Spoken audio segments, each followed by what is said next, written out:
dropped a couple since last time I saw you.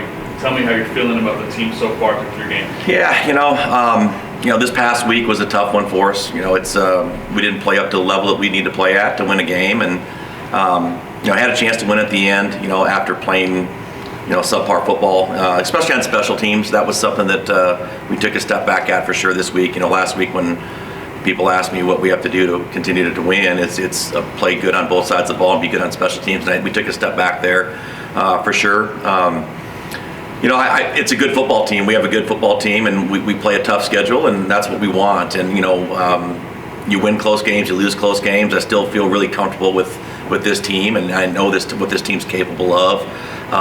But man, you got to play well each and every week, and that's something that we hope to get back on track doing this week. It was a long trip out to Central Wash, but it was a good trip. It wasn't anything that should have affected the way we play, and that part we just didn't play well, and they did. They played very well. So hats off to them. They're well coached. They have a good program, and we just got to find ways to continue to get better as a football team, and not regress in certain areas too. We're going to get better and better on both offense and defense. We've been good on special teams, but we can't take that step back. So I still feel really good about this football team. The goals that we have set up to move forward are still there. It definitely tightens it up a little bit in the sense of losing too early, but that's football, and that's how we'll approach it. Absolutely. Well, and a short-term regression from the last game was you guys averaged under 3 yards a clip on the ground. Tell me, is there something maybe schematically you have to change just from your perspective to kind of help open that running game up a bit? Yeah, a lot of that has to do with who you're playing. When there's 8 guys in the box, blocking 8 in the run game is hard to do. So, the schemes that we see defensively out of it, when you only rush the ball so many times, and they take that away, you throw for 320. You know what I mean? When they play 8 in the box and you 3 deep, you can throw a little bit more. So probably the biggest thing is like what you're seeing defensively will kind of dictate how you're going to approach things. I'm not going to line up and run our run game into a box that you can't block everybody. That's something that comes down to. So you kind of have to adapt a little bit with that part of it. But we're close. A lot of times with Central Wash and how they fit things, we block it and we say the back, you got to make one miss, and that's usually getting up to the safety, and we'll get it blocked up to the safety is our terminology with it. And we've done that. Their safeties made good plays. It came down and tackled and did some things. But the other thing I'll say is we kind of got put in a position to have to throw it a little bit more than we wanted to,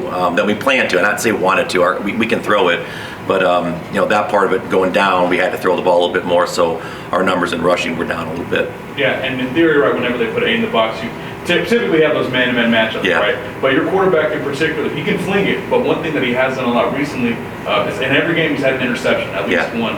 So what do you credit those like little minor mistakes to? Because I know he's new in the system, and a lot of times those quarterbacks, they're either really high or really low, right? Yeah, and I'll go back a little bit to, he threw 2 interceptions at West Alabama, and if you go watch it, 2 of them went right through the hands of receivers. So, that's something that understanding the perspective of the interception. The one he threw Saturday was a poor decision to throw the football, but at the same time, he had a 250-pound defensive end running right down that we didn't block, right down the middle in his face. So, there's some things that we have to get cleaned up in that part of it.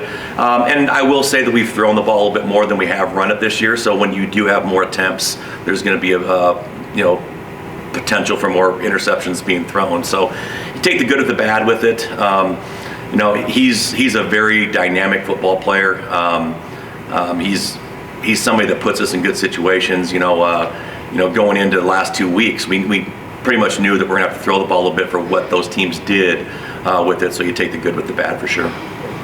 All right, Coach, kind of speak to the resiliency of your team. Obviously, like you were talking about, you guys got down early on in that game, but you continue to fight back and even had a chance at the end of the game. Yeah. How proud are you to see your team continue to fight throughout that entire conference? Well, there's no doubt. That part of it you can build on for sure, right? You can build on the positives that you take out of those games, and you got to find them sometimes. And there was no quit in it. There was poor execution at times on both sides of the ball, and obviously on special teams, when you get a punt block for a touchdown, that's something that can't happen.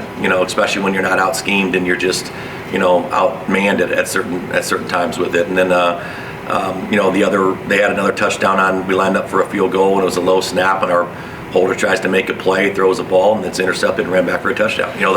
Those things don't happen a lot, so that's something our kids could have hung their hat on or hung their head down and not played hard and when bad things happen, but they did. They fought back, and both of our, offensively and defensively did some really good things to keep us in that game when we didn't execute well on both sides of the ball as well as special teams. All right, is there a sense of urgency from your team not to make sure that you don't go 1-3? Obviously, you welcome Sure. to New Mexico this week. There better be, Go ahead. Yeah, there better be, on that part, and that's the thing, you have to take it, in stride. We talk each week about going 1-0, and we put ourselves in position over the last couple of years. We've had some good years, right? And we put ourselves in position to, be the team with a mark on their back that everybody wants to go after and get their best game, and that's good. That's positive. That's a positive thing for our program.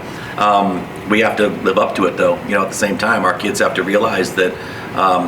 You got to go play your best each and every week, and if you're not getting better in practice during the week, that's something it's going to hurt you on Saturday. We've had a lot of injuries this year, but you know what? We have a lot of depth too, and we have kids that I trust and we need to count on and go. So it'll never be a crutch for us. We have good depth. Our next kid's got to step in and play, and that's the way it's going to be moving forward. But I am proud of it, and there's urgency every week, to get these guys right and back on track, because this is a good football team and has potential to do some special things still. But you're definitely that urgency gets increased, with a loss.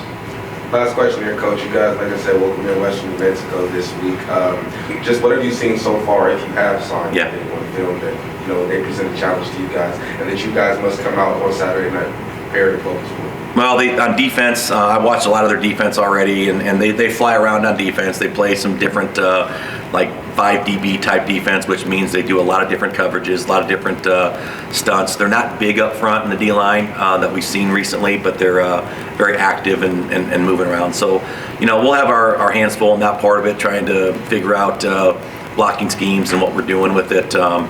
But, they've struggled, with their record right now, but their quarterback's a really good football player. That kid is a returning all-conference football player on offense, and he's got some good receivers, weapons out receiver, and we just got to play an all-around good football game. That's the thing. We've got to continue to get better and build, and they'll present us some problems at the same time, but we'll present them some as well, and hopefully we can get back in the win column. But make no mistake. You got to take this game and you got to play your best game, in this conference. And if you don't, you can get yourself beat and embarrassed. And Coach, we've talked about the offense and special teams. Let's talk about the defense for a minute. After giving up 31 points to School of Mines, the defense really only gave up 13 points last game. Yeah. What is the message to those guys saying, y'all are doing your jobs, we got to do better? How do you keep their heads up going throughout that? That's coaching. That's leadership on that part of it, and leadership with the players. They're very prideful on both sides of the ball, and our kids know that. That's their job. Their job is to worry about what offense is doing as an offensive player, and defense is what a defense is. And you take that challenge. As a defensive coordinator for all the years I was, I didn't focus on what our offense was doing. I focused on what our defense was doing. And it works both ways. Our offensive coordinators don't focus on what the defense is doing. They focus on theirs and work on putting them in good positions to win. So, I think the leadership with it, coaching, Coach Clark's going to have those guys prepared regardless of it. And, it's one of those things, you just take pride in your job and your responsibility. And any defensive player that I always said as a DC that didn't want to be on the field after a turnover or something, I don't want them. I want them out. I want them to be excited they get to go play the next play and that part. So that's our approach with it. And it's just more it's an opportunity for them to continue to get better and continue to show what they're about.